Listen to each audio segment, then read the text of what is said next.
Shalom à tous, frères et sœurs. Soyez bénis dans le nom de notre Seigneur et Roi et Sauveur, Yahushua de Nazareth, Jésus-Christ, le oint de Dieu, Dieu le Fils. Alors, la pratique religieuse. Aujourd'hui, ça va être le thème, surtout c'est la prière, comment prier. On va aller ensemble dans l'évangile de Matthieu au chapitre 6. Alors, gardez-vous bien de faire des dons devant les hommes. Donc c'est Jésus qui parle. Gardez-vous bien de faire des dons devant les hommes pour qu'ils vous regardent. Sinon, vous n'aurez pas de récompense auprès de votre Père céleste. Donc là, c'est clair. Si les gens font des dons devant les hommes, ils vont rechercher leur propre gloire. Ils vont se glorifier dans leurs œuvres. Et ça, c'est pas bon. Aux yeux de Dieu, ce qu'il faut, c'est donner avec un cœur d'amour, sans sonner les cloches. Regardez ce que je fais. Donc ça, on va lire verset 2. Donc lorsque tu fais un don à quelqu'un, ne sonne pas de la trompette devant toi, comme le font les hypocrites dans les synagogues et dans les rues, afin de recevoir la gloire qui vient des hommes. Voilà, c'est très clair. Je vous le dis, en vérité, ils ont leur récompense. Voilà, la gloire des hommes. Mais toi, quand tu fais un don, que ta main gauche ne sache pas ce qu'a fait ta main droite, afin que ton don se fasse en secret. En secret, c'est entre nous et Dieu. En secret, et ton Père, qui voit dans le secret, te le rendra lui-même ouvertement. Lorsque tu pries, ne sois pas comme les hypocrites. Ils aiment prier debout dans les synagogues et au coin des rues pour être vus des hommes.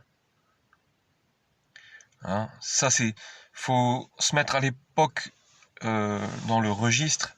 C'est à l'époque, ils priaient dans les synagogues, et ils faisaient de la comédie. Ils aimaient bien faire des dons devant les hommes, c'était du cinéma. Ils connaissaient leur cœur. Jésus, il connaissait, il sondait les cœurs, il voyait les pratiques religieuses, mais leur cœur, il n'était pas pour Dieu. Leur cœur, il n'était pas disposé pour Dieu. Et là, maintenant, dans les assemblées modernes, c'est la même chose. C'est entièrement la même chose. C'est de la comédie, c'est des délivrances, c'est du spectacle, c'est du show, et ça remplit les foules. Je sais que ça marche très bien en Afrique. Pourquoi ? Parce que ils ont copié sur le système américain et canadien, et la France s'y met aussi. Et même le Maghreb commence à voir ces choses-là, et c'est pas du tout la volonté de Dieu. Sonner les cloches, les trompettes, tout ça. Dieu, il sonde les cœurs, il sonde les reins, il sait très bien. Donc ces choses-là, faut les faire en secret. C'est entre nous et Dieu. Il faut rester discret là-dessus. Donc pareil, lorsque tu pries, ne sois pas comme les hypocrites. Ils aiment prier debout dans les synagogues et au coin des rues pour être vus des hommes. Voilà. Je vous le dis en vérité, ils ont leur récompense devant les hommes, toujours. Ils se font applaudir, waouh et tout. Et ça, c'est la même chose. Tous ces apôtres modernes, ces révérends apôtres, ces prophètes, tous ces grands pasteurs, tout ça, ils ont leur récompense devant les hommes. Mais ils vont être punis sévèrement. Ils vont être rejetés, certains du royaume, parce qu'ils recherchent la gloire des hommes et l'argent. Verset 6. Mais toi, quand tu pries, entre dans ta chambre, ferme ta porte, et prie ton Père qui est là dans le lieu secret. Donc Jésus, il nous enseigne à prier notre Père. Il nous a jamais enseigné à prier notre mère, la Vierge Marie, qui n'est pas notre mère, qui a été la mère de Yahushua, Jésus, de Nazareth, dans la chair. D'accord? Elle n'a jamais été au commencement avec Jésus. Jésus était là au commencement. Marie n'était pas là au commencement. Donc jamais, jamais Jésus a enseigné de prier autre que notre Père. Donc ça, c'est une prier. Il n'a jamais dit de prier les archanges, les anges, de prier les esprits, etc. Ça, ce sont des inventions faites par des hommes manipulateurs des religions. Soyez très vigilants, lisez la parole, et c'est pour ça que je vous fais ce petit topo là. C'est la parole qui le dit, ce n'est pas moi. Hein. Mais je vous exhorte à faire les choses correctement si vous aimez Dieu. Alors, donc je répète, verset 6. Mais toi, quand tu pries, entre dans ta chambre, ferme ta porte et prie ton Père qui est là dans le lieu secret. Parce que Dieu, il est dans le cœur de ceux qui veulent lui parler. Dieu, il écoute, il entend. Oui. Et ton Père, qui voit dans le secret, te le rendra ouvertement. Donc si vous avez un cœur sincère, vous vous mettez à genoux et vous priez notre Père, il va vous écouter, il va être attentif. Et c'est ça, la vraie prière. Après, attention, je ne contredis pas, ceux qui prient dans les assemblées, c'est très bien. Hein. Dieu, il a dit, Jésus a dit, si vous priez en mon nom, et que vous êtes au moins 2 en mon nom, je suis au milieu de vous. Hein. Ça, c'est une vérité que je ne contredis pas. D'accord? Mais ce qui est bien clair, c'est que il y a beaucoup de cinéma de prière, d'adoration, de fausse adoration, et moi j'en suis pas juge, mais sachez une chose, c'est que Dieu, il sonde les cœurs, et il sait si c'est du cinéma ou pas. Si vous avez des problèmes, vous n'êtes pas bien, Jésus a dit, déchargez de tous vos soucis sur moi, car moi-même, je prends soin de vous. Jésus et Père, ils sont attentifs à leurs brebis. Hein. Donc n'hésitez pas à vous mettre à genoux, vous humilier, si vous avez péché, demandez pardon, et demander des choses, de prier pour les gens qu'on aime, etc., tous nos problèmes. Alléluia.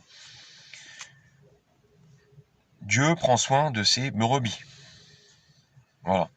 Donc, et ton Père qui voit dans le secret te le rendra ouvertement. Hein, voilà. Donc, en priant, verset numéro 7, ne multipliez pas les paroles comme les membres des autres peuples. Ils s'imaginent en effet qu'à force de paroles, ils seront exaucés. Ne les imitez pas, car votre Père sait de quoi vous avez besoin avant que vous le lui demandiez. Demandez les choses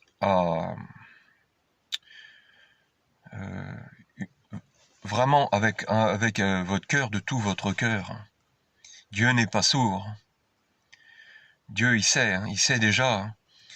Et donc pourquoi il dit de ne pas multiplier les paroles comme les membres des autres peuples?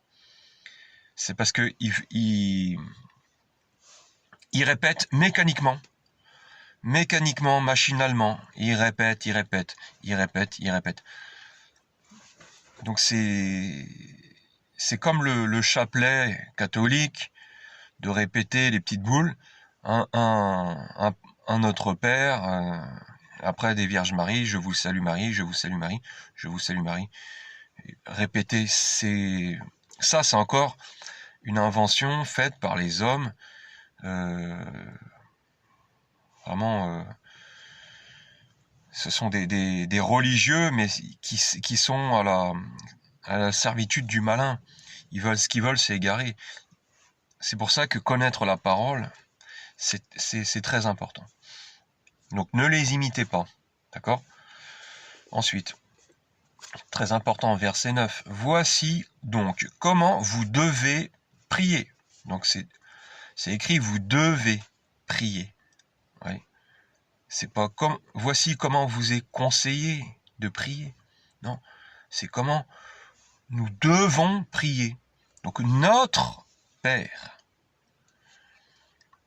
que ton nom soit sanctifié, que ton règne vienne, que ta volonté soit faite sur la terre comme au ciel.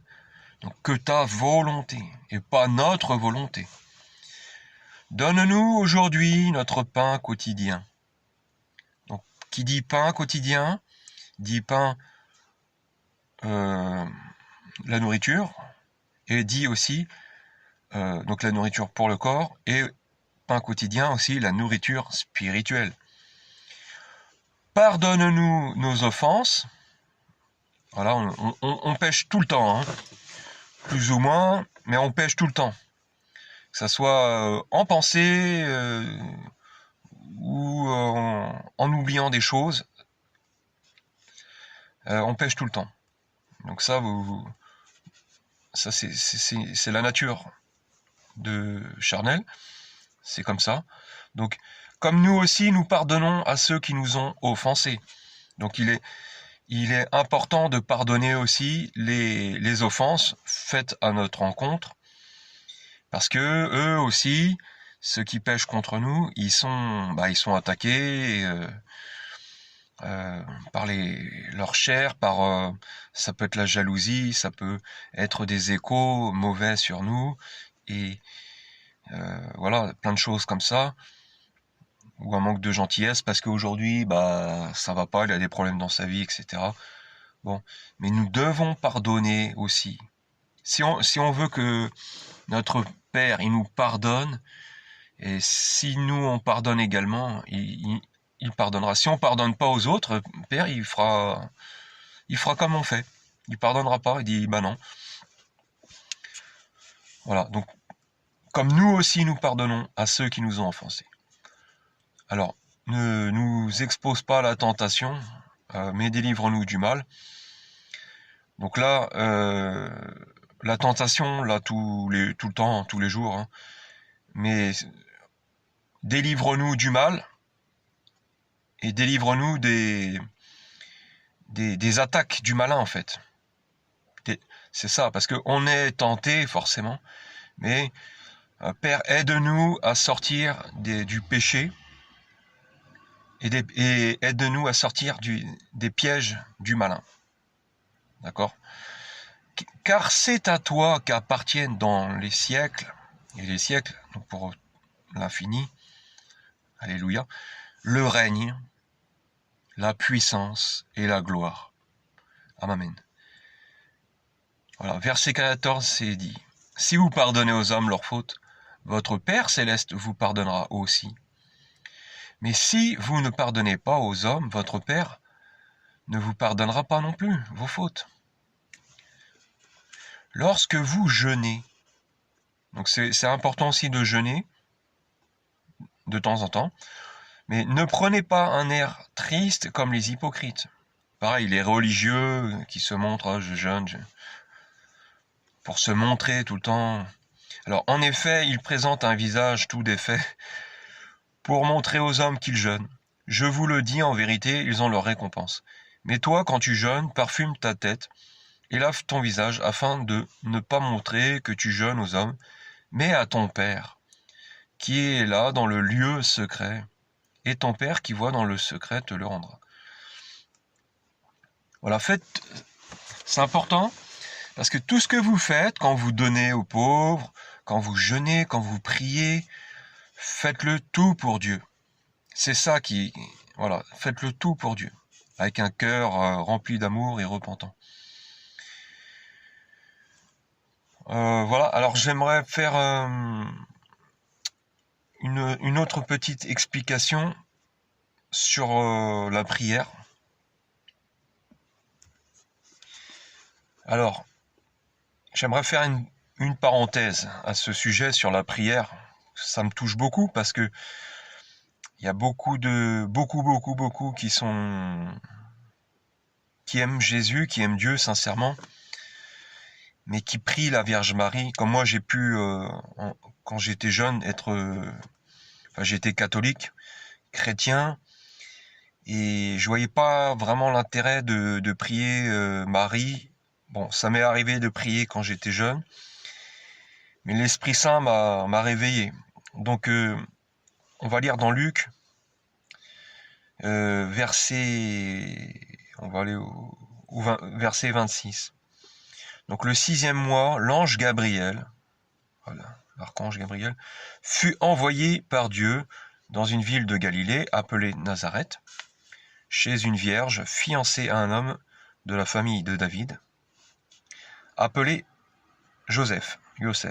Le nom de la vierge était Marie. Bon, c'est Myriam, hein, son vrai nom, c'est Myriam.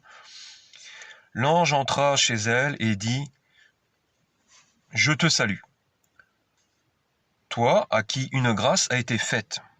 Le Seigneur est avec toi. Tu es bénie parmi les femmes. » Point. Voilà. Donc là, c'est l'archange Gabriel qui présente la grande bénédiction à Myriam de Nazareth, qu'elle enfantera le Messie, le Machia, Yahushua, Jésus, hein, d'accord. Voilà, donc elle va avoir une grande mission, Myriam, celle qu'on appelle la Vierge Marie, une grande mission, donc c'est une belle mission, c'est merveilleux. Donc elle va mettre au monde le Machia, Dieu le Fils, Jésus-Christ. Et voilà, donc c'est une femme, elle est bénie, elle est hautement bénie. Point. Ça s'arrête là. Il n'y a pas prier pour nous, pauvres pécheurs, maintenant et à l'heure de notre mort, comme c'est dans la prière. Ça a été rajouté. C'est anathème, c'est maudit. Ça été rajouté par encore la religion catholique. C'est pas dans la Bible. C'est pas dans la parole et c'est contraire à la parole. C'est contraire à la parole. Mais le malin, il est très malin justement. Mais les gens, quand ils lisent pas, ils sont égarés. Donc c'est important. Hein. Donc Myriam, elle était vierge quand elle a eu Jésus-Christ, Yahushua. Et après ça, elle a eu d'autres enfants. Elle a eu 5 garçons et 3 filles. Donc la Vierge Marie, elle a eu 9 enfants quand même. Hein. Donc Myriam de Nazareth. Voilà, donc ça, je ferme cette petite parenthèse et je vais même rajouter quelque chose. Donc on va aller dans 1 Timothée au chapitre 2.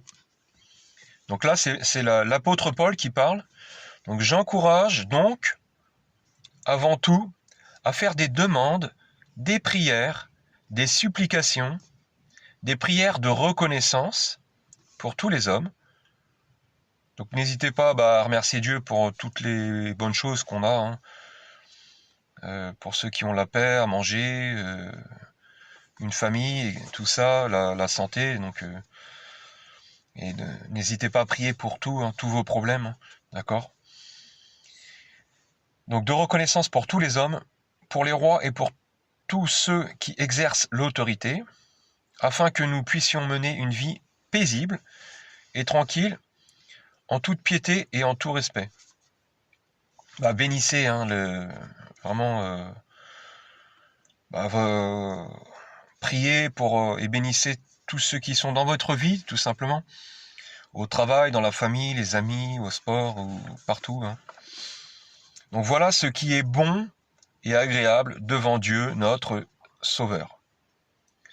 lui qui désire que tous les hommes soient sauvés et parviennent à la connaissance de la vérité.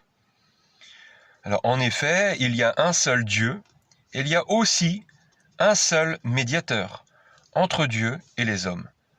Un homme, Jésus-Christ. Évidemment. Yahushua.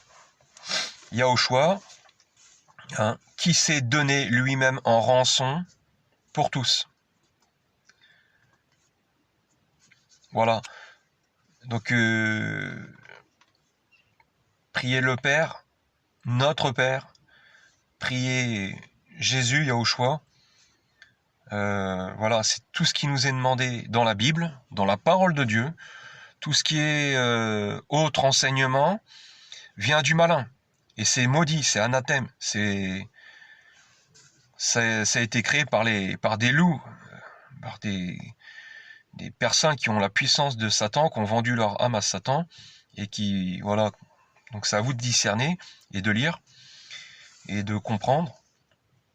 Je termine voilà, par ça. Soyez bénis, Dieu vous aime, Dieu vous entend. Dieu,